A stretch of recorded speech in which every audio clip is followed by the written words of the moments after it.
Hey, welcome everybody. We still have a few people joining here, and we'll get going in just a minute. Hopefully, you guys did see the lineup order there. I'm just pasting it into the chat here as well, just so you can see which direction we're going in. Was in the email invite that went out as well. Welcome to the Scotch Malt Whisky Society of Canada's, what are we at? November of 2023 Outturn. My name's Evan. With me are Harmony, Sammy, and Marnie on the Kensington Wine Market side, who may chime in with comments here and there. And back with us for the first time in a little while are Rob and Kelly Carpenter. They're online as well. I'm sure they'll have a few things to chime in on. And as we're going through, just a reminder for the tasting order before we do get started here. Hopefully, you guys will have all your drams poured in front of you. We are starting with Childhood Baking Memories. Next up is Rummy Ginger Honey. After that is A Peasant's Delight. Fourth is Viscous Velvet. Number 5 is Baked Orange Rosemary. Number 6 is A Coal Scuttle of Jam and Treacle. And number 7 is New Ager on a Hog. Hopefully you have those poured, but let's dive in to things right away instead of going through more preamble and go into number 1, Childhood Baking Memories. So Childhood Baking Memories is, let's see here, aged entirely in a first fill bourbon, ex-bourbon hogshead, 16th of January for the Outturn, 264 bottles from the Outturn, 56.8% alcohol. We are running a lineup that is not super high ABV like we've had in the last couple, where we've had quite a few north of 60%. And you may have noticed when you were pouring these rounds as well, there's quite a few in the lineup that are running on to the little bit darker side of things when it comes to the color of the liquid. Yeah, no, I've noticed like a lot of pretty, you know, amber gold in here, but they're not super heavy on the Yeah. sherry. I mean, Mm-hmm. except for number 3, that one looks pretty dark, but we'll see what these are. Yeah. So Childhood Baking Memories, definitely on the more sort of fresh and floral side of things for me, right off the hop.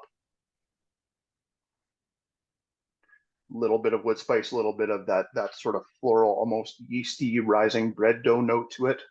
Definitely, I was gonna say like salty yeast on there. Mm-hmm. Yeah. Did you do a lot of baking as a child, Evan? No. My daughter Isla does enjoy to bake, even though she's on the younger side. Well, I guess younger side compared to when I started first cooking. She's 9, and really enjoys doing that. My son, middle son Griffin, does like to do that. He's 7 every now and then he will as well. I think they definitely get that from their mom. I always enjoyed eating baking, but not doing the baking. Right. Yeah. Little bit of like a cinnamon and sugar mix for cinnamon toast on here as well, or sort of like the top, like the brown sugar and cinnamon that's on the top of a ginger molasses cookie. I think it's a little closed off for me Hmm. on the nose. I'm glad you're picking up on stuff.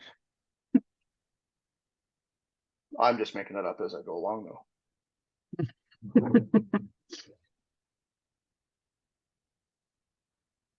Well, the palette is quite vibrant.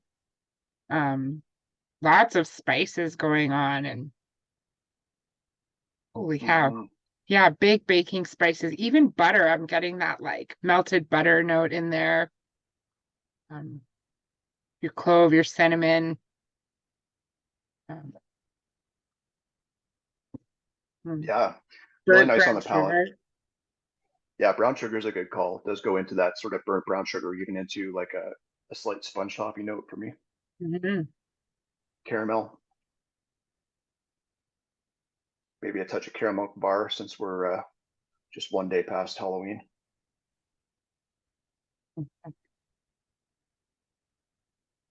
Yeah, I agree, Chris. It feels like it could be a higher ABV Hmm. than what it says, just for how some of the higher 60 point bottles have shown lately.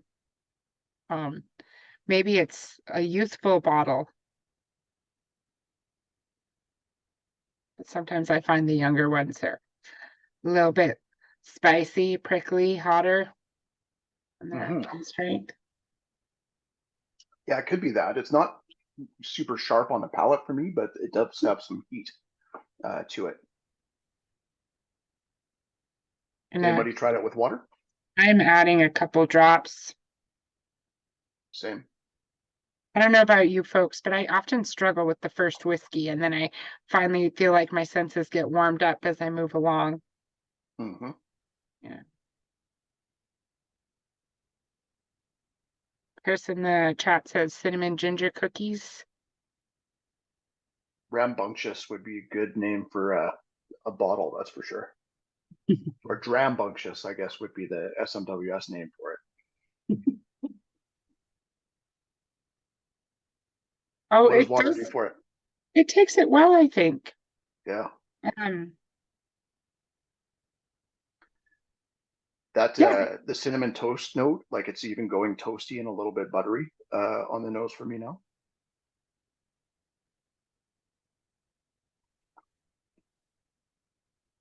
yeah. I think I look forward to that one. Yeah, Just opening up now that I've put a couple drops in, and yeah, it goes a little bit more woody and maybe a little bit more into some nutty notes on the finish with water as well for me. Good starter.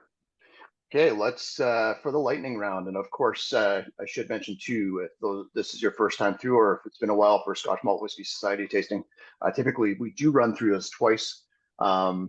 First time around is a lightning round for us, where we run through everything quickly and just give our comments and thoughts first time through on the whiskey. Second time through is where we so keep a bit in your glass as we're going along. Second time through is where we do the reveal of what all these whiskeys are, or all these drams are, where they come from, how old they are, which region they come from, and how much that bottle is going to cost you. So yeah, definitely keep some in your glass. It's always fun to return to these first couple, especially after going through the lineup and just seeing if anything has changed. On to number 2, which is called Rummy Ginger Honey. Rummy Ginger Honey is a cask finish. It started its life in an ex-bourbon hogshead, was finished in a first fill rum barrique from the 8th of June, 237 bottles from the Outturn, 56.9% alcohol. you definitely get that sweetness on the nose. Yeah, There's some yeah, rum. cane sugar for me, and even a bit of cane in there too, where it's just like not quite vegetal, sorry, but slightly green. Taking on that like memories of baking. There's like that leaky box of molasses in Mm-hmm. here. Not sure if you've Nice. had those experiences, or you open up the cupboard and it's leaked all over the place. Yeah, yeah. Mm, Yeah, a little bit of mint and menthol there for me. Something cooling on the nose along with that. definitely. And it reminds me of those fisherman friends just kind of like gently wafting around. Hmm. If someone walked by you with one in their mouth.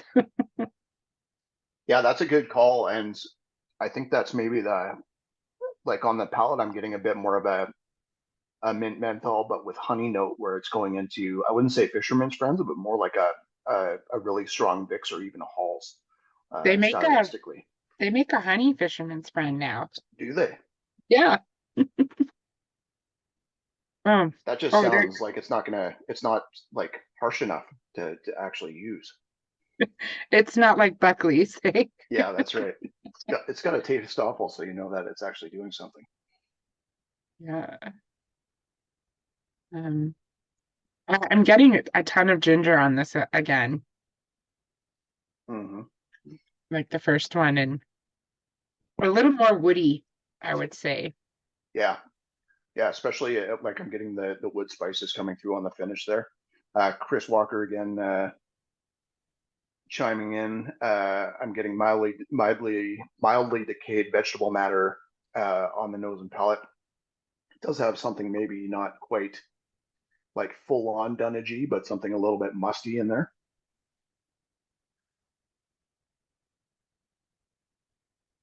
Can add a few drops of water to this one as well.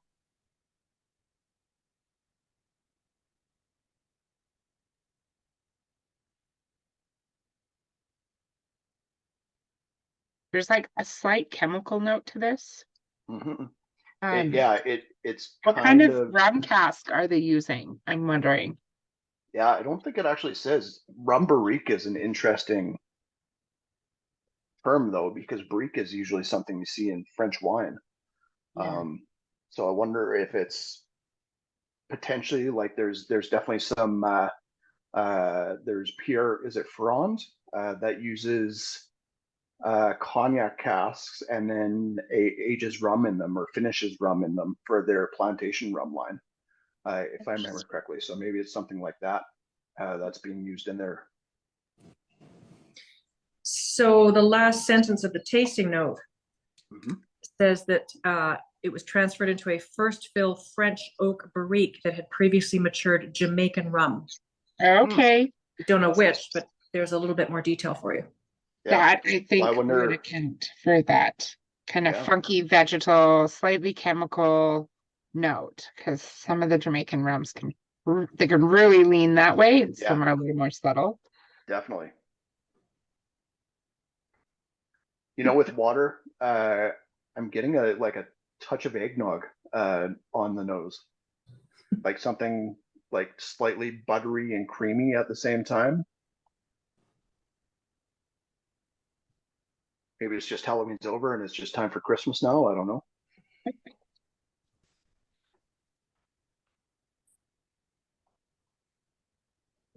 I don't know if it's the same for whiskey, but barrique also refers to the size of the cask, and Yeah. they're small casks. So with wine, of course, they impart more flavor Mhm. than the larger used casks. So what size are you thinking of when it comes to barrique for wine, Marnie? 225 liters. Yeah, that's what I It's figured. it's a small Yeah. barrel. It's one that, we could have one in the store and roll around, play games with it. Yeah. It's still larger than Sammy likes the idea. yeah. That's still larger than a bourbon barrel by about 25 liters. Yeah. Yeah, that's like the standard size. That's Bordeaux standard size, isn't it? Is 225? Yeah. Yeah. Yeah, this is a really Mike nice B's, piece. it is. Mike B's giving some Halloween chocolate bar pairings as we're going through, which is doing the tough work. So thank you for that, Mike B. Yeah, yeah. Well, Thank you let's for go being- on. Let's go on to number 3 and see which chocolate or treat that Mike B picks for this one. This is called a peasant's dram or a peasant's delight, pardon me. Region, cast type, age are all blanked out. 307 bottles from the Outturn, very low ABV at 48.4% alcohol. It's just cedar. Yep. Doesn't Mike says he smell only like a has 3 different whiskey. bars to pair. Mike of the Mr. Big or the caramel. I'm kind of thinking the caramel milk might be the way to go, unless you have something completely different for that third bar. I didn't even know they still made Mr. Biggs. Yeah, yeah. Oh, a crispy Crispy crunch. Crunch. Yeah, I don't know if Crispy Crunch would be the one to go for on this one. We're lower in the ABV on this, 48.4. Yeah. Mick says Twix for the win on this one. I was going to say something like even going into a Tootsie Roll or something might work well with this. I feel like caramel would be a good one. Mm-hmm. It's very Yeah, different just like on the nose. This is like new and old leather mashed together for me right off the hop. yeah, I'm getting like again more of that like brown sugars and pastries and Mm-hmm. um It's got something almost like a little bit sharp on there too, like going into balsamic notes. I was thinking more of some sort of polish Yeah. Yeah, I for can see me. some sort of polish on there too. Maybe a furniture polish. Yeah, yeah. That bitterness. Yeah. Bitterness on the palate, Rob. Well, it's just got there is the little bit of a bitter note. I don't know if it's from the cask, but Mm-hmm. it's not unpleasant. But I think I get that when the reference to Manhattan cocktails in the Yep. tasting note. Oh yeah. We often have a bit of bitterness on them. Yeah, it does have that where the sort of the vermouth is kicking in, where it's got that sweet and bitter with a little bit of spice at the same time, in a really good way. It reminds me of like older spirits tremendously, where it has that bittersweet style to it. Really nice wood spice notes in there. Again, going into like mint and menthol on the palate for me, more on the mint side, I'd say. And even into Dutch licorice, where it's got that sort of like black licorice note for it coming through.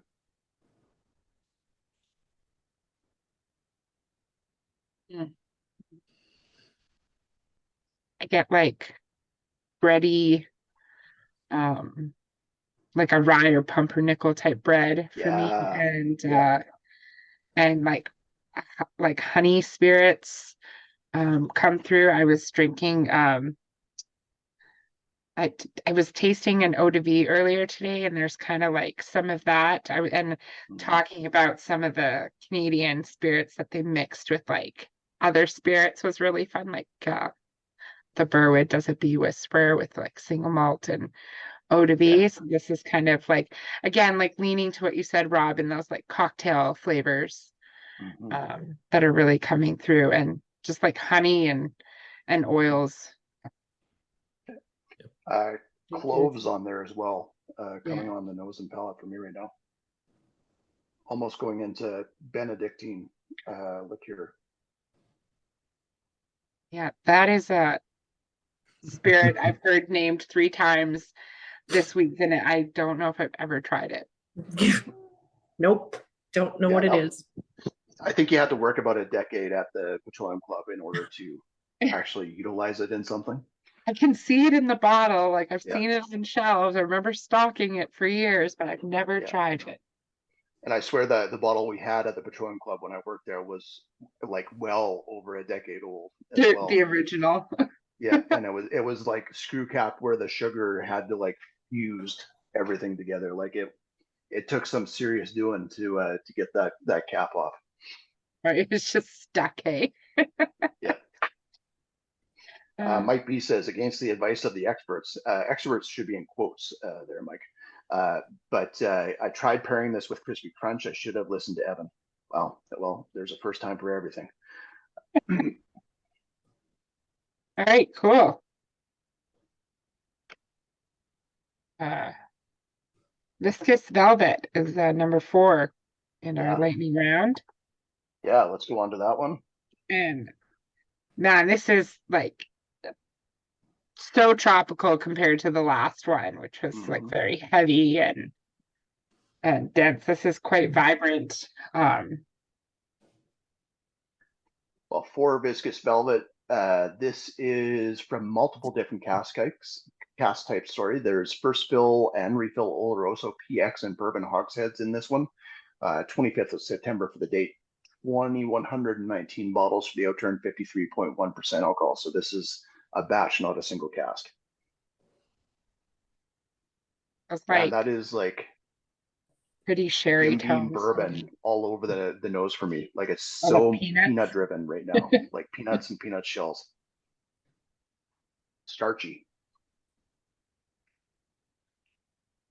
I get a lot of dustiness. Mm-hmm. Yeah, I can see that Very as well. dusty. Mm. Oh, that's yummy. Yeah, done and It just makes my mouth salivate. There's still this like dryness Yeah. to it, but I'm salivating. Oh, Harmony, me too. It was just instant reaction. Yeah, I had to check the ABV. I wasn't sure what we were working with. It's It's interesting like looking at the amount of different casks in this, it's almost like a toned down version of Amaret Spectrum, where like there's not like just it's going in this direction and this direction only. With all those casks, there's a lot of different moves that it seems to make. It does have that drying note. It has something that's mouth-watering on there. It's leathery but fruity at the same time, like even into orchard fruit notes. A little bit syrupy without being crazy. Yeah, there's like that like little bit of like tobacco, Yeah. woody dryness. But then you still get this like I get this like really fresh fruit cake, Yeah. where the fruit is still juicy, in there as well. Yeah, it's not the fruitcake that you would gift the next year, where it was either that or use it as a murder weapon at that point. My dad always used the fruit cake to hold the door open when the house got too hot from all the company, and Brilliant. Mom would never let you turn the fireplace off or let the fire die, but there's like 20 people crammed in one room, so you use that gifted fruit cake to hold the door open. Nice. Well, Mick is a big fan of this one so far. Tyler says fruitcake and tobacco. I blame Chris. We all blame Chris when it comes down to it, Tyler. Yeah, doesn't matter what it is. Yeah, I did add water to this one. Thanks for the finger there, Chris. I appreciate it. The tobacco notes come out even more, and that dustiness kind of takes a slight step back, and it goes into like you're raking leaves in the fall in a cool manner. Oh yeah, it totally has this like second summer note. Mhm. Kind of syrupy.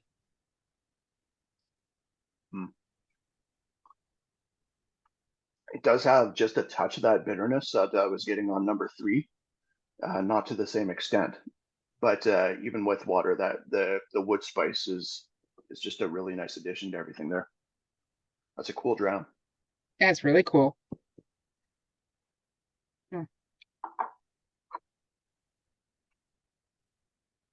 Okay, on to number 5. Number 5 is called Baked Orange Rosemary. Started its life in an ex-bourbon hogshead, was finished in a first fill Oloroso hogshead, 22nd of October for the date. Outturn is 268 bottles. This is the highest ABV of the night, I think. Nope, second highest, if I remember correctly. At 60.5% alcohol, which I must have gotten wrong because I've got 56.2 on the label. But This it does look like it's 60.5.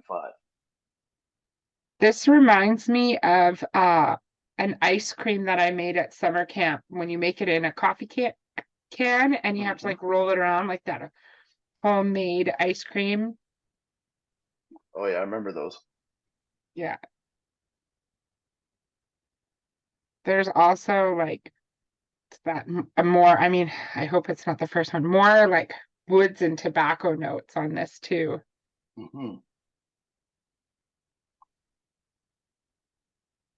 That goes into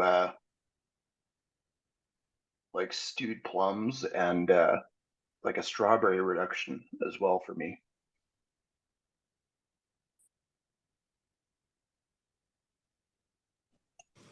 We're thinking the 56.2 might be correct. Okay. I'll have to check the bottle tomorrow. It looks like it might be wrong on the website too. What the hell? Oh, the 56.2 is correct. Yeah. Yeah, so I've goofed up there somewhere. I will fix that. So used to things being my fault. It's nice to have some. Oh, I'm sure it probably still was. You must have been distracting me or something at the time. Probably. Yeah, but she's gonna change it just for you, right? That's right. That's right. It's Thanks quite for taking that juicy. bullet, Kelly. I was gonna say the palate's quite juicy. Little bit like syrupy. Like I said it yesterday in the tasting. There's like that cocktail, like juice in the jar when you open up like cocktail fruit. It's kind of have that syrupy note. Yeah, totally. Tyler Drever says 5-cent Coke bottles. 25 cent with inflation.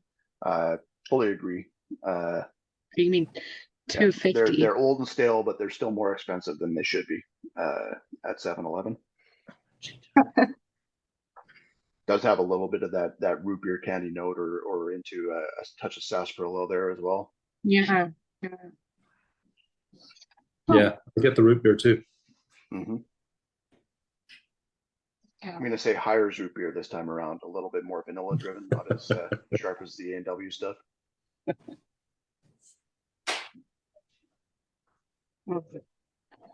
Yeah. How's this one with water? It's pretty tasty as is without. Yeah.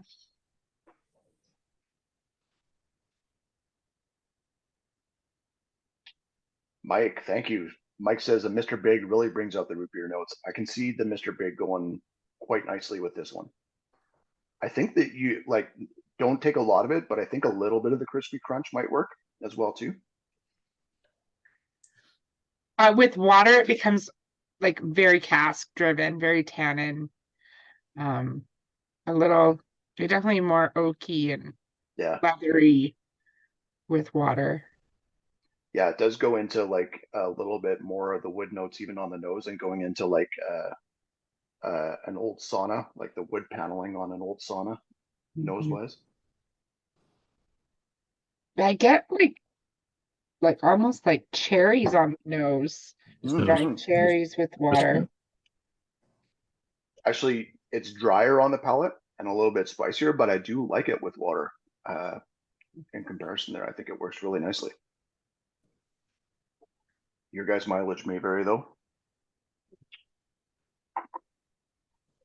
Cool dram.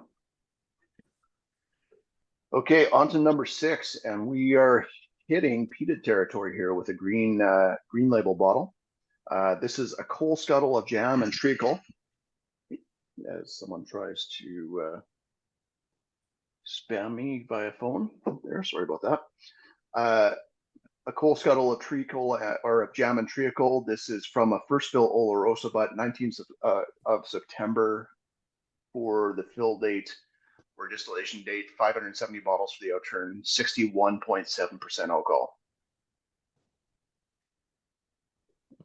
Oh man, that's a really nice combination of peat and sherry there. Get a bit of fishiness in it too. Fishy, good call. Yeah. Yeah, almost into like a fish sauce or a little bit of a hoisin sauce in there too.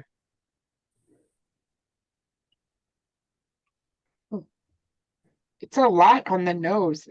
Yeah. It's like a very like barley driven and slightly starchy peat. Yeah. Does remind me of one specific distillery right off the nose. Candied salmon.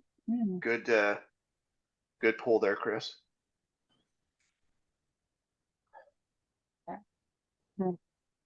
Little bit of milk bone dog biscuits in there too.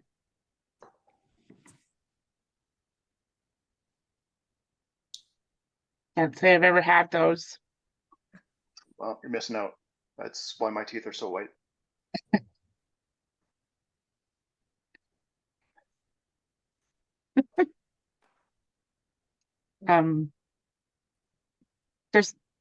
This is reminding me of a distillery as well. Lots of honey and lemon, and it's very bright. Yeah. Yeah, almost into like if you've ever grilled lemon on the barbecue. Palate wise, I get a lot of that where it's like almost like a cooked down citrus note. Yeah, and I do get that kind of like that grill flavor out of it, like that barbecue note. Yeah, going along with the candied salmon note, it's almost like the cedar planked salmon where you've got the dill and the lemon slices on top. That's very good. Yeah. That's very good. Yeah, Kelly and Rob have just bought all the bottles, so sorry guys. We're no longer releasing this one. Sorry guys, it's faulted. Got to take it back. Yeah, we think it's corked. We're going to take it back. I'm gonna try it with some water, but I agree. This is a pretty darn good dram. Mm-hmm. All right. Well, and just because it's on the label, scuttle of jam, what kind of jam are we feeling here? Because there's a lot of fruit in this, I find. Yeah, good question. Fruit and citrus. Oh, it's so interesting. There's a savory note in here too. Not just a fish like that. Oh, Chris says cold jam. That's could be. Not toe jam at least, so that's good. I'm gonna say blackberry jam. Where I was it's like just that. gonna say, I'm gonna say blackberry. I'm right with, Yeah. right there with you. Blackberry's got like that dark fruit note, but it's a little bit more muted and in the background. Like it's not something that just bursts with the aroma and flavor like a strawberry or something like that. Right. Blackberry is one of my absolute favorite notes in a whiskey. Oh man. A little bit of red rose tea with water on the nose. Very interesting. Or orange pico, if you prefer. Yeah, I get the blackberry. Yeah, Mm-hmm. absolutely. It's reminiscent. It's like It's like the Irish one. I was gonna say it's like a peated Right. version of that Irish one that was so blackberry prominent. Yeah. That is, I agree. That's a fantastic dram. Works both ways, with or without water for me. I really Too bad like it's that all tea sold note. out, hey? Yeah, damn. Just be thankful you got to try it. Right. Sorry. Mike's Halloween candy pairings continue. Caramel pairs with it so great with this so far. If you must pair with leftover Halloween candy, caramel bar seems to be the best choice. I think it's always a solid choice, honestly. Like I'm usually a Reese's peanut butter cup guy, but it's hard to go wrong with caramel when pairing with anything. Yeah, I don't know how well Reese peanut butter would go with the salmon barbecue. Yeah. Whiskey. It's probably one of those From just a weird enough safety pairings perspective, that I'm for some worried reason about it Mike works. going into a sugar coma. Yeah, that's right.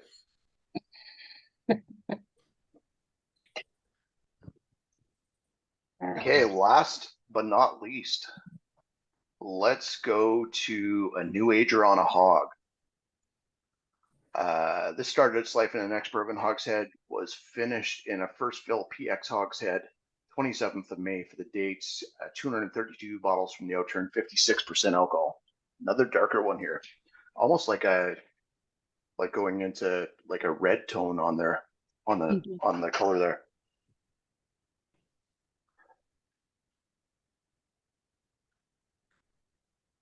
More muted on the nose versus the last one. Very leathery though. It's funny, you were talking about the color red of the whiskey, and I was thinking, oh, this is so much brighter on the nose, like red fruits. But that's not what you meant.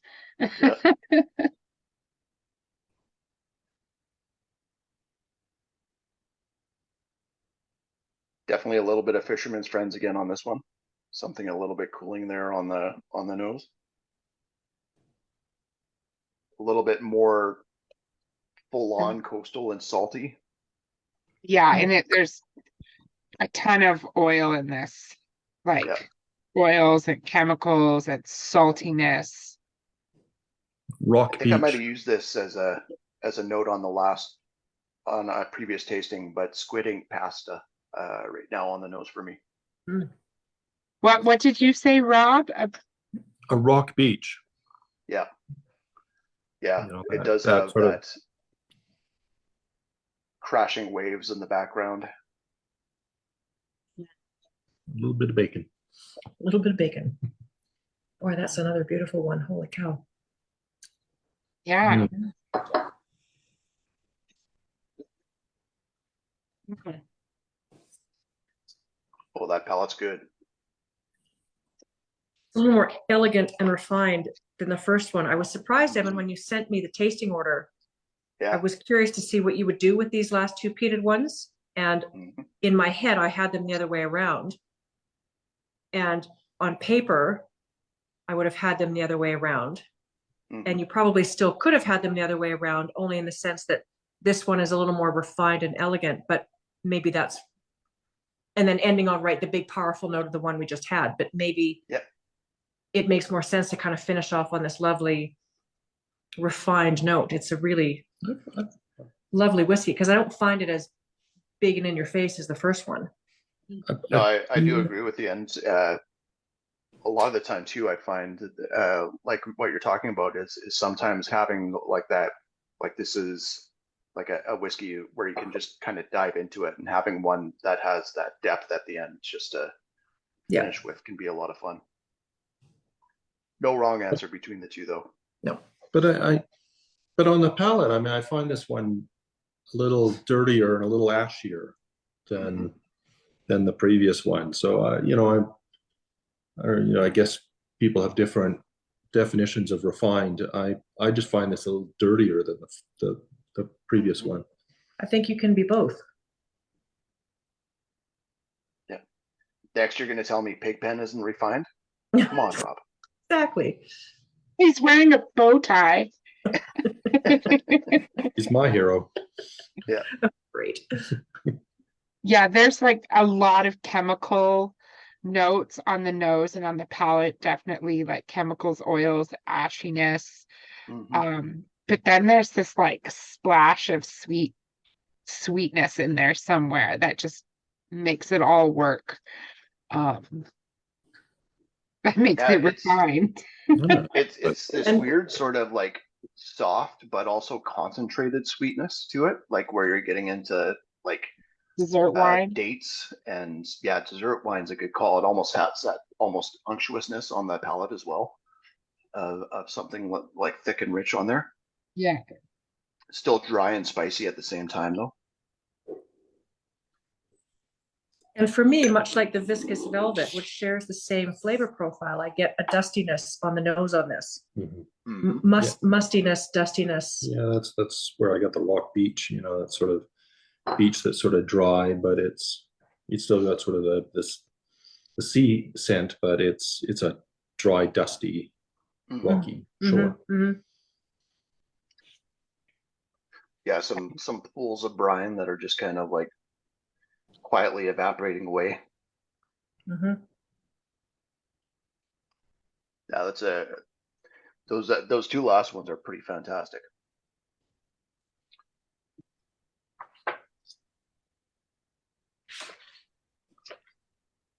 All right. Well, that was our lightning round. Yeah. That's And impressive. Mike's down to just Mr. Big now, so I guess that means it's time for the second time through.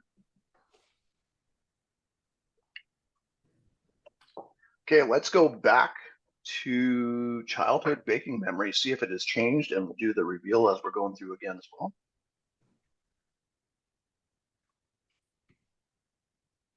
How's this one holding up? Doughier, like a croissant out of the oven.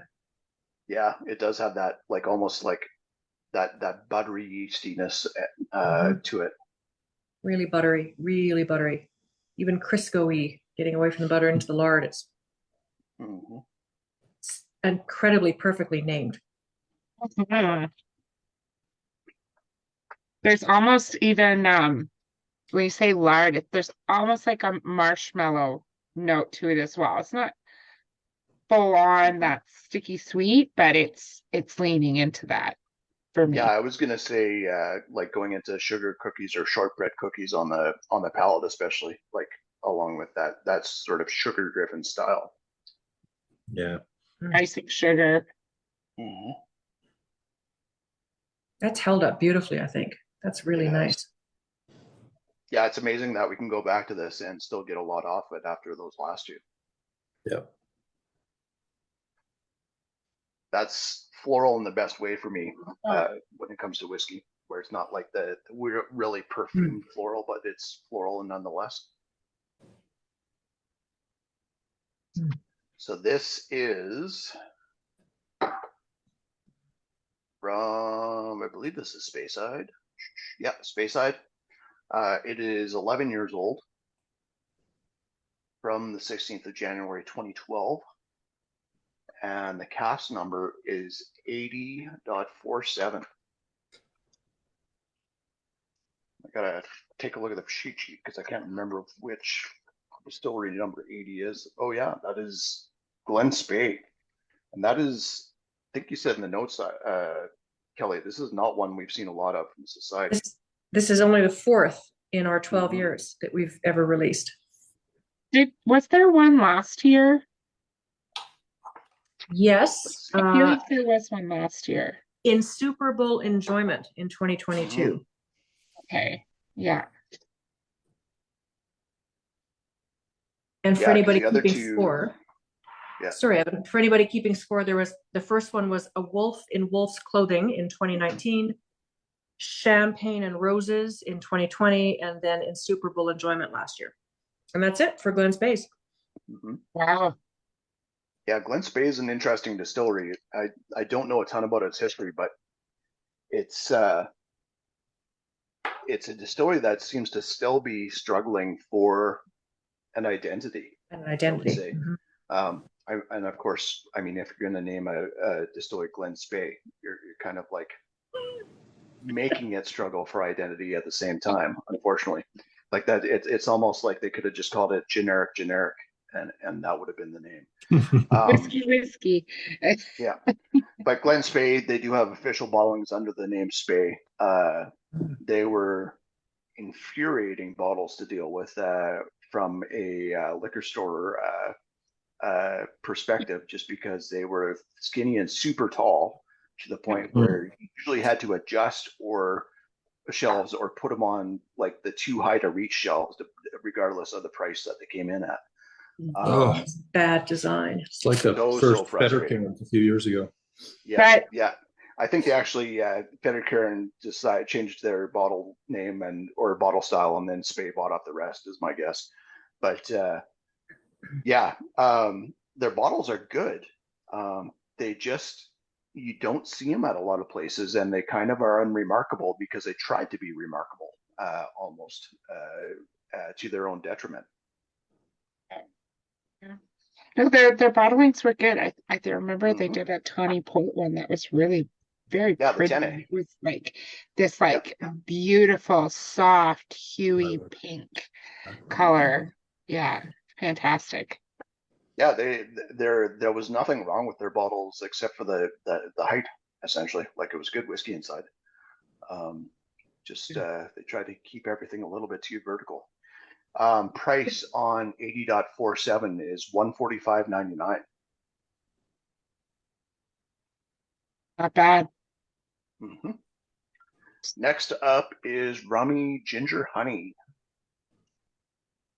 Yeah, Is this one honey and blown up? ginger all over the palate or the nose. Yeah. And There's still got chemical vegetal note on the finish.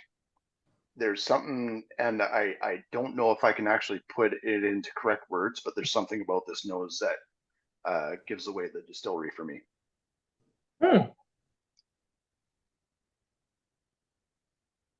Great And I nose. think it's the only way I can put it is it's worm tub-esque is the only thing I can think of. Okay, well that narrows it down. It does. But we did have a single cask from these guys a couple years ago at Kensington Wine Market from Old Malt Cask. I want to start naming warm tub distilleries, but it's going to be like the fifth one down will Yeah, it'll be be the one you don't name. Yeah. Yeah. I feel like the funkiness from the rum element is more pronounced now. Mhm. Yeah, there's You that could really tell it's a rum cask. It's just that dry leather. funky Yeah. vinyl. It doesn't, for me, go into, actually it does have a little bit of that white rum note, especially on the palate, but it doesn't go into the full on like burnt plastic note that I get on a lot of rum personally. Love the nose. Yeah, Crazy. the nose is gorgeous. Palate's quite nice too. That underlying sweetness that the rum imparts in it works really, really nicely. This guy is 13 years old. At the bottom, it says, following 10 years in the next bourbon hogshead, we transferred this whiskey into a first fill French oak barrique that had previously matured Jamaican rum. That's got a really nice tea note on the nose now too. Mhm.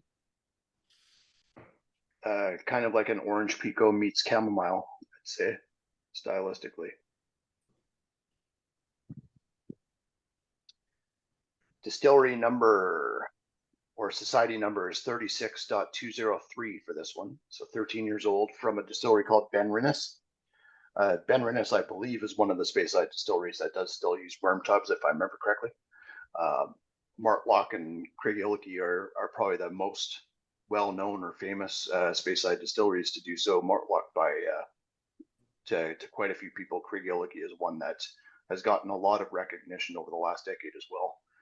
There are more beyond that, but those are the ones that jump out to me. And then Ben Rinnes as well always has this sort of like slightly not meaty, but almost like a just whipped egg note, which sounds weird. But like going into like Advocat liqueur on the nose, where it's just like creamy, but also a little bit meaty at the same time for some reason for me. But I really like this one. I'm not usually a Ben Rinnes fan, but I think with the rum cast, this works really nicely. Price on this Ben Rinnes Rummy Ginger Honey is $1.90. Right on. Do you have a link for that in the Yeah, I'll chat? pass that on to people. Thank you, Harmy. No worries. There we go. Next up is a Peasant's Delight. Oh, nose has gotten even richer. I was gonna say that a peasant would be absolutely delighted to drink this. Yeah, that's right. It's too good for the peasants. Peasants don't deserve this. God. Oh, Spoken perfectly as someone born in the upper class. There's still that balsamic note, but it goes into like you're caramelizing sugar and is slightly burnt as well on there. Get like a little bit of like Cointreau Oh, good call. here. Or since it's not for the peasants, as we're saying, you're more into Grand Marnier notes, I'd say. Yeah, no, I'm trying to stick in the peasants theme here. Well, then you got to go straight to triple sec. Cointreau is too good. Uh-huh. Just got to go generic. Yeah. So if you guys haven't picked up on this, this is not a Scotch. Tyler says reminds me of boozy brandy filled chocolates. Good call. Yeah. Definitely has a lot of that style to it as well. Even has that bitter dark chocolate note to it in a Yeah. cool manner. This is an Armagnac this time around. Scotch Malt Whisky Society number is A.7 or 7.1, pardon me. So the first Armagnac from distillery number 7. The distillery is called, Kelly, do you have it on you, or do I got to Domaine, when I put my glasses on, Domaine Lepar. Yeah. So that is not a Domaine or a Armagnac maker that we get a lot on this side of the pond. I know Sammy especially was excited for this one just because it's he's developed a love for Armagnac along the way, and we don't see anything from this company from what I recall. This has got some age to it too. This is 29 years old. Vintage on it, which is listed as 1990.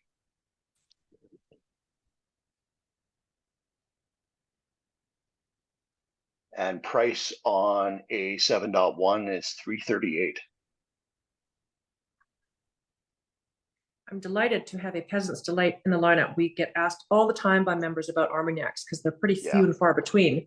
Yeah. We had a little run of them a while ago, several years back, but then there's been a big gap of time, and then this one showed up on our allocation. So yeah, I'm hoping it's pretty well received because people love them more so than the cognacs. We've kind of given up on those.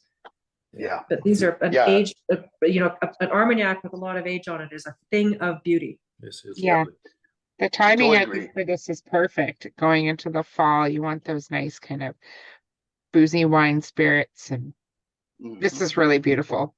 Yeah. I totally agree, and along with what you're saying, Kelly, it's making me excited about doing this tasting tomorrow live because it's hard. Like I really enjoy the virtual tastings like this, but getting like the immediate feedback from people in the room, I'm just really curious to see what they get off the first nose and taste of this one. Yeah. Yeah. That's a stunner. Yeah, so this is an Armagnac from Armagnac Terrace. This is just a region we don't see too often. Cool. So usually we buy, Armagnac. Usually it's there from like, Armagnac or Basque Armagnac. Mm-hmm. Yeah. Thanks, Sammy. Yeah, Tyler says, I thought I'd heard Armagnacs were being phased out a little at the SMWS. That was more cognac from what I recall there, Tyler. Yeah, cognacs are winding them down because members prefer the Armagnac, which is interesting. And Mike says, best Armagnac I've had, thumbs up. On to Viscous Velvet, number 4. Oh, and link for the Armagnac before I forget is right here.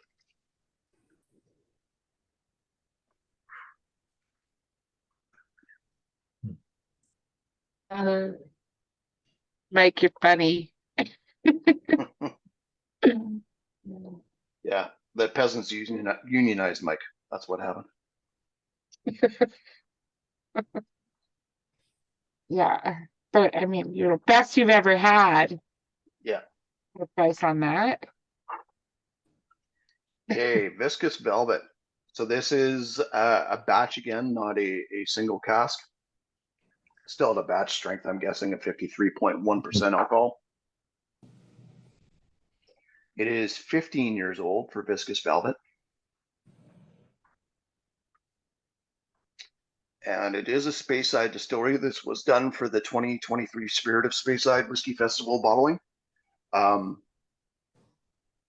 know this distillery, and I feel like I know this distillery enough to pick it out if it's just in ex-bourbon barrels. But when it gets into cask finishes or into sherry, it doesn't jump out at me quite as quickly. But it's a distillery that's really impressed me over the last couple of years. We've been seeing multiple society bottles that have been really good. We've had some independent bottlings from other indie bottlers as well that have been fantastic.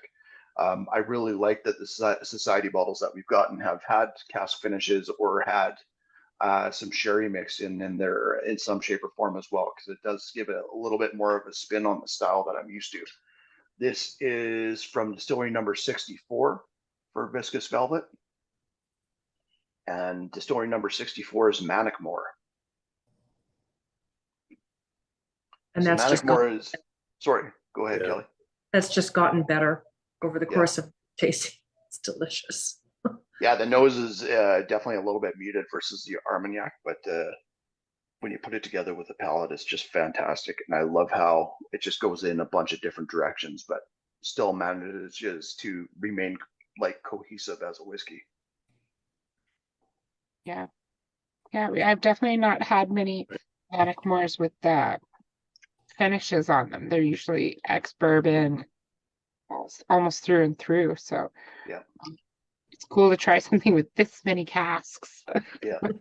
Yeah, you definitely get the sherry in there, but you still get that, like, it has this underlying, like, just full on juiciness that is what I love about Manickmore, is that like it has like usually has like full on fruit cup notes on the nose and palate. And when I'm looking for them, I can find them there on the palate for sure. Absolutely. It has that note, but then there was that like hint of sherry, and I was almost like, could this be like a Glenfarclas, not knowing anything about the cask maturation? It just had that elegant sherry profile that I thought could possibly be in that realm. Oh, Mick says Ben Riach-esque. That's a good note. Oh, that's good. Yeah. Old stuff. It does have that sort of clean new make style that Ben Riach has, but where it's a little bit fattier and richer on the new make side of things, or on the spirit side of things. Yeah. Even with the peated whiskey, that still might be my favorite of the night. That dog. Price on Viscous Velvet is $222.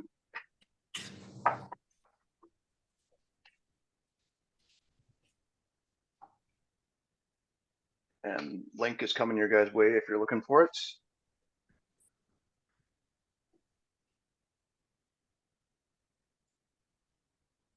Okay, back to baked orange rosemary. How's this one holding up? Rich, rich, rich. Just Mhm. serious Orange, rich orange. noses after one after the other. What a lineup. Yeah, I think the orange and almost like into a marmalade note is coming out more for me right now. The orange was very subdued for me on the first pass, and Hmm. I did add 2 drops of water and then let it sit. And yeah, now it's there. Now the name makes sense to me. Hmm. And is anybody getting the rosemary reference? Mhm. Yeah, I don't know After if you I drop a bit of water in it, a Yeah. little bit of water.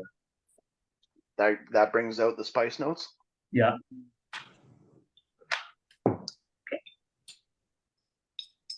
This is another one of my Manic Moore, as I mentioned for the last one, is owned by Diageo, and it's one of just a plethora of Diageo distilleries that doesn't get focused on because most of it's used in blends. This is another Diageo distillery that is it's overdue to get a magnifying glass put on it because it doesn't get the loves that it deserves. Chris Walker says it smells like rosemary Clooney. Wrong. Yeah, You know that? yeah.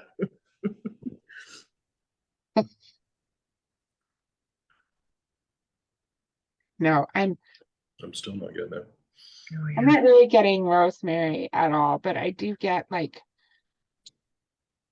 a herbal kind of. It does have this herbaceous Dryness. bent to it. Yeah. Maybe I just don't know rosemary enough, but like it even goes into like a slight basil note there where you get that basil always has the spice, but almost like this fennel driven like licorice note to it for me as well. And I get a touch of that.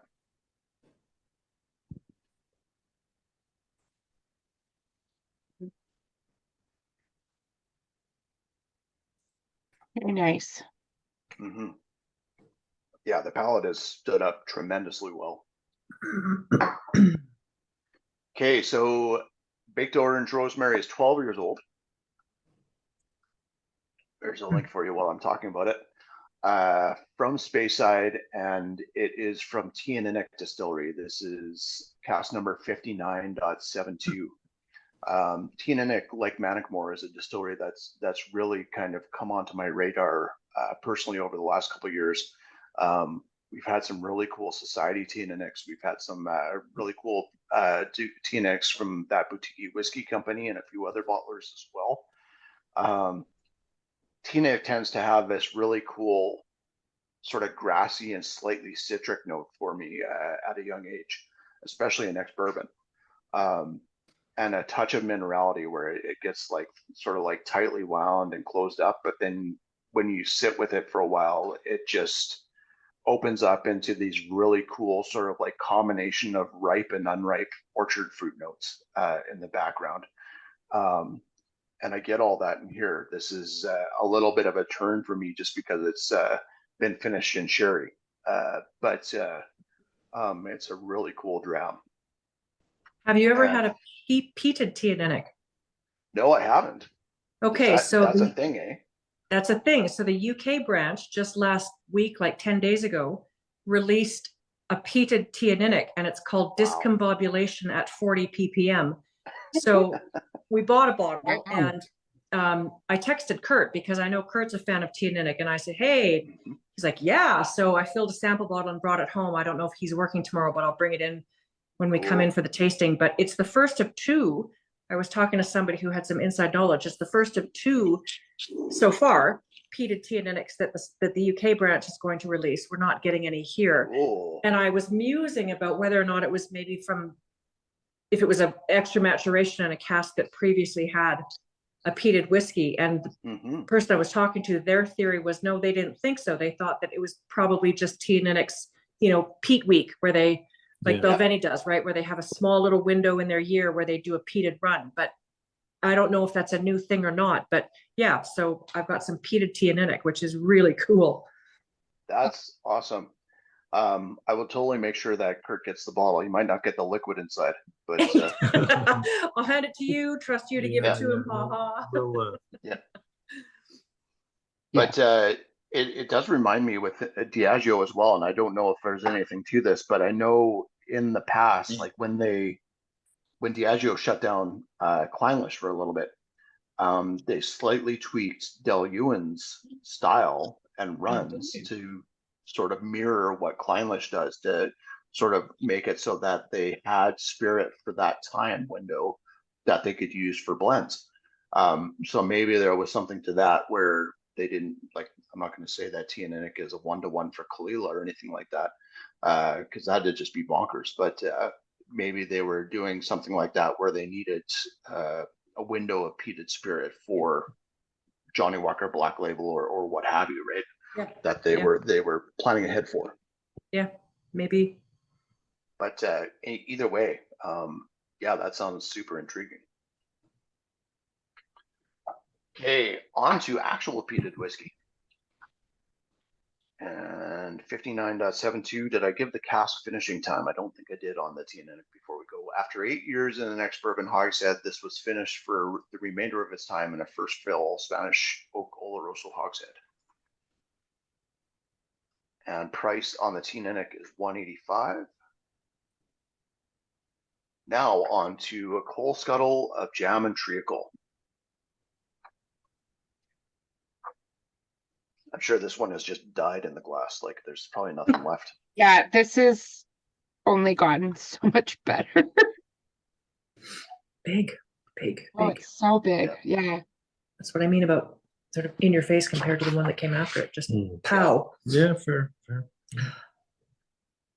Yeah, there's like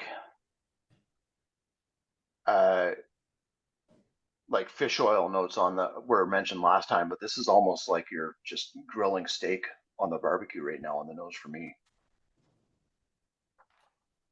Did the steak just grill some salmon? Yeah. Maybe it's that cast iron pan or whatever that's got some of the remainder in. Who knows?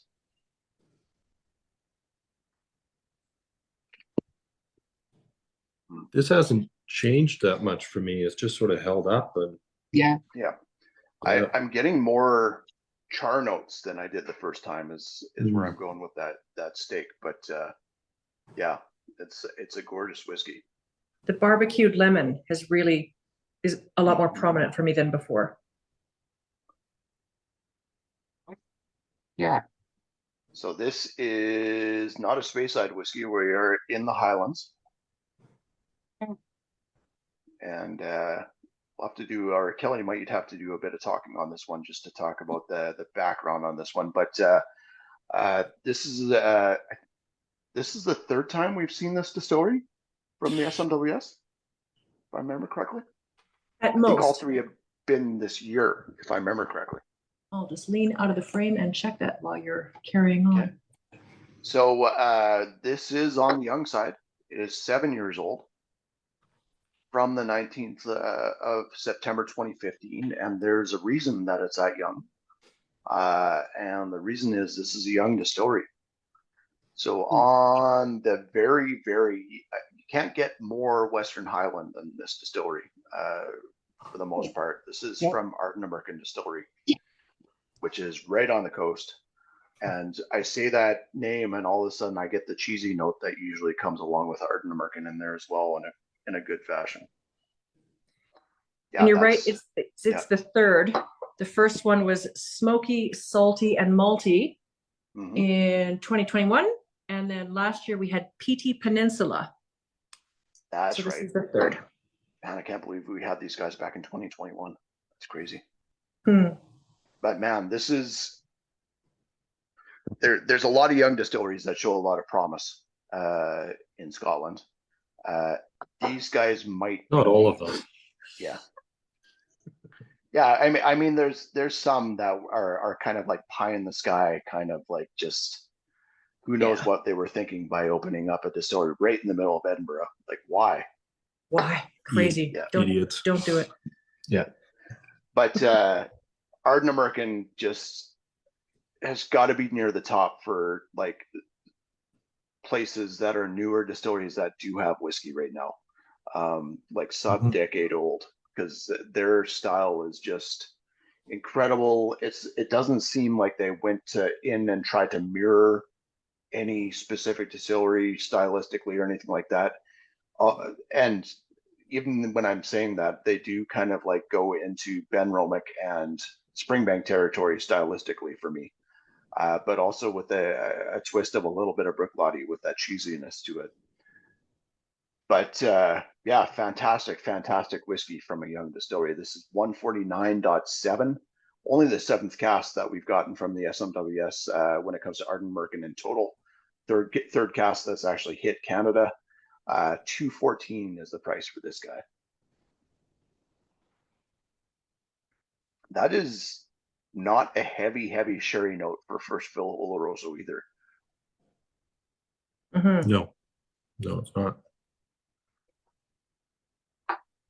Well, and for anybody who has been following along on the PDF Outturn, Evan, that you included with the link tonight, I think I included a page on this with a bit of a write-up about why the label is different. For anybody looking at the picture of the bottle, it's got a special label on it, like they do sometimes for festival bottling. So this is part of a series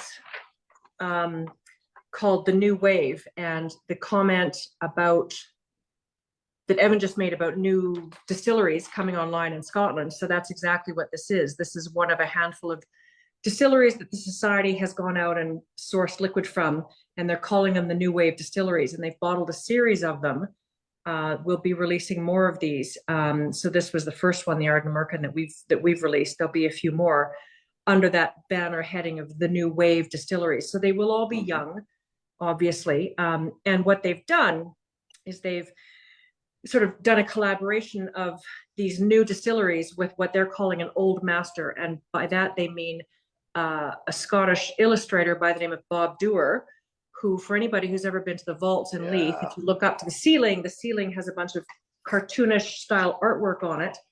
And that's by a guy by the name of Bob Dewar, who for a long time with the Society was their official illustrator. So back in the day, before Outturn booklets looked like the way they look, or before Unfiltered magazine looks like the way it looks, there were these kinds of things.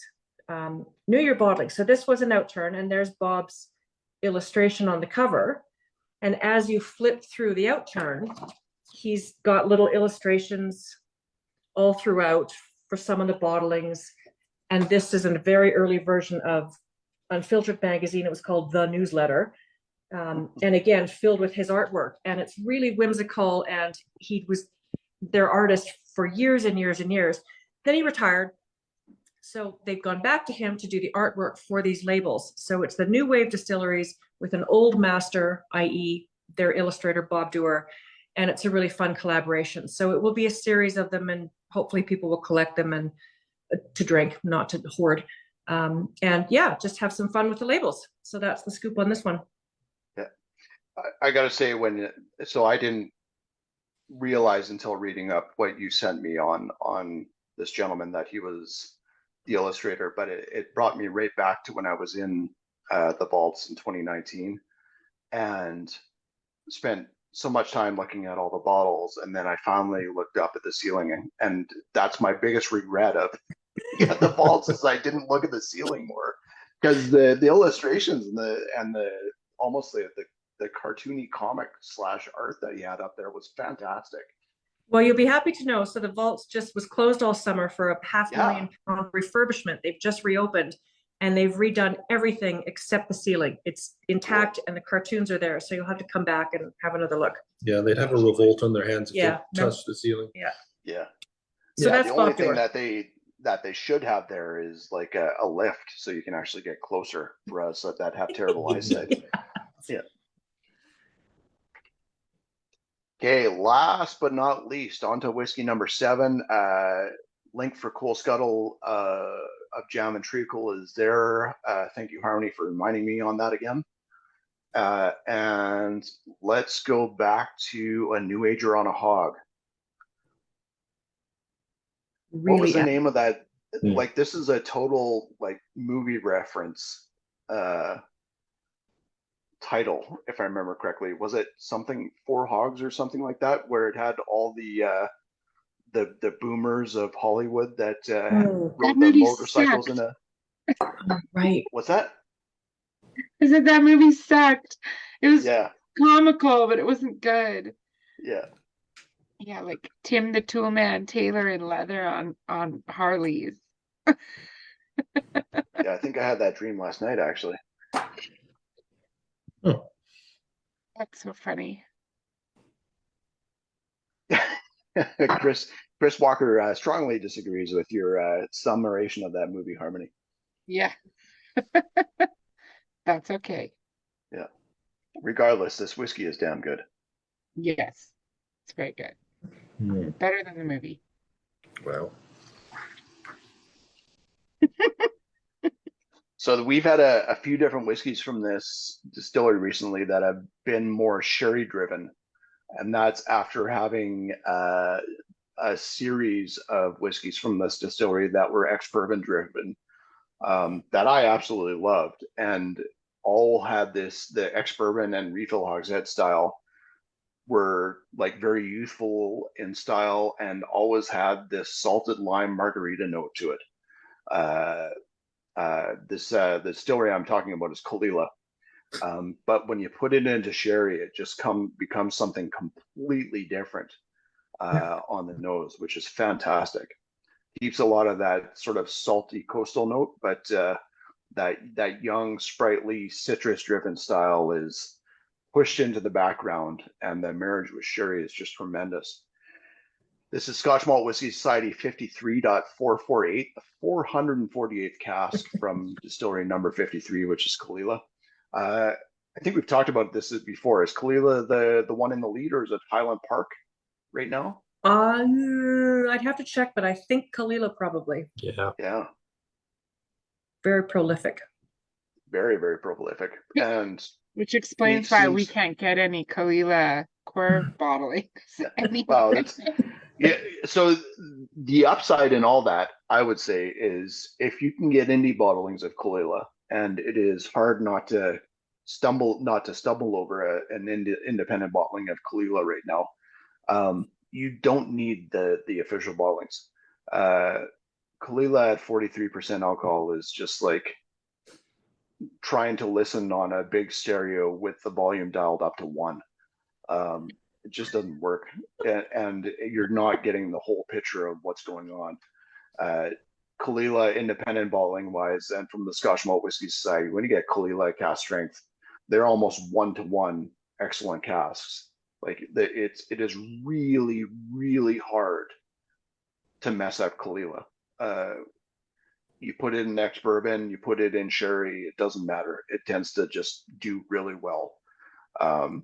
And I think that's part of the reason there's 448 casks and counting from the SMWS is that, again, like how could you not love it if you're into peated whiskey? So yeah, I'm not too upset personally about the official bottlings not being available if we can still get stuff like this. Yeah. Yeah. So Kalila, of course, is from Islay. This is 14 years old. And at the bottom, it says following 11 years old and an ex-bourbon hogshead, we transferred this whiskey to a first fill American Oak PX hogshead. And price on this Kalila is $2.55. Question, with all those Kalila outturns, are there any that are unpeated? Because the Kalila core does Good both question. peated and unpeated. Has the society done many unpeated Kalila spirit bottlings? Off the top of my head, I would say no, but I can't say that, as a sweeping statement. I would have to go back through our archive and have a little look to see if we've even had any unpeated Kalilas. Right. If we have, it's been either so long ago or so infrequently that I can't recall in this moment. So I would say probably not. Fair enough. Fair enough. But It's just, but that's a great question because I love unpeated Kalilas. It's been Yeah. a long time since I've had one, but yeah. yeah, and the ones that they put out on the market are quite a bit older too, you know, 17, 18 plus. Yeah.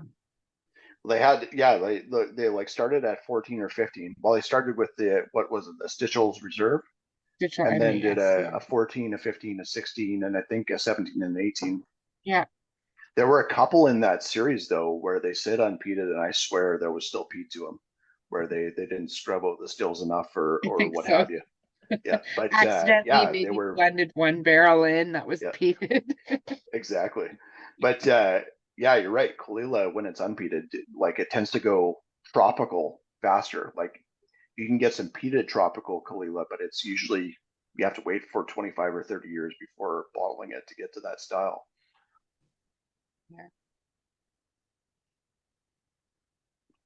Thank you again, Harmony, for reminding me on the link on that. You're welcome. Oh, that was the 59.72 again, pardon me. Here's the 53. There we go. So that's the Kalila. I hope you guys enjoyed the Outturn. It always impresses me with these because I run into doing the lineup and setting the lineup usually like a week after doing the tasting for real, and every time it always feels like I don't know if I like this one as much as the last one, and then I get to actually doing the tasting. It's like, man, this is a really good lineup. I really wasn't paying attention when I set it out, but yeah, I hope you guys enjoyed the lineup. Showed fantastically today for me. Really big fan of Viscous Velvet personally, and the peated ones were great as well. That Armagnac is fantastic. Yeah, no, they were all very good. Thank you, Rob and Kelly, for the Ardent American. They are like definitely in my top 3, like up and coming. They're the top of my top 3 of up and coming distilleries that I'm excited about and that I've been enjoying. So to be able to try some of the older spirits that they have currently is awesome. And then also on a side note, unrelated to our tasting, the Holyrood Distillery is doing great with their first release, and I heard had great reviews in the auction, and has been received really well. I can't wait to get some here in Canada. The top, thank you for that. The top review was posted on our Holyrood Slack channel a couple of weeks ago that somebody found online. Someone put a picture of the bottle up and a glass with it in it, and the caption underneath said, "Not shit." So we'll take that. Yeah. So it wasn't UK then, right? Because it would have been shite if it was UK, right? No. Oh God, that's Scott. Yeah, maybe maybe the English. I think that's a Scottish that's pretty review. Scottish, but Yeah. no, it's been great. It's been very exciting. So yeah. I was hearing about the auctions and the excitement around it, and I was very excited to hear it doing well, and we're looking forward to it, and to the SMWS bottlings of it as well. Yeah, well, and that'll be I mean, I don't know what their plans are for that. They bought new make from us in 2019, 3 years ago. 2019, early 2020. So I don't know how long they're gonna sit on it until they think it's ready, I guess, but it could be young, it could be still a number of years away, I don't know, but there will be some, so that's exciting. Right on. Yeah. Cool. Well, I have to run, but thank you all for coming. Thank you, Harmony. Thank you, Marty and Sammy. Thank you, Rob and Kelly as well. To all of you that attended with and joined in with us, thank you for attending, and hopefully you guys enjoyed the tasting. Bottles are all live if you are looking to purchase now. Get them while they're hot and get those Ardent Americans before Rob and Kelly get their hands on the rest of them. Yeah. Yeah, Yeah, don't Harmony. forget about the Yeah. friendly KWM staff. Like the That's right. holidays are coming, and we like whiskey too. That's right. Um, Yeah. Yeah, you might not have noticed, but we do have a fondness for this stuff. yeah. Yeah. Have a Thank great you, night, Evan. everyone. Yeah. Yeah. Take care, guys. Good All night. right. Thank you. Good night.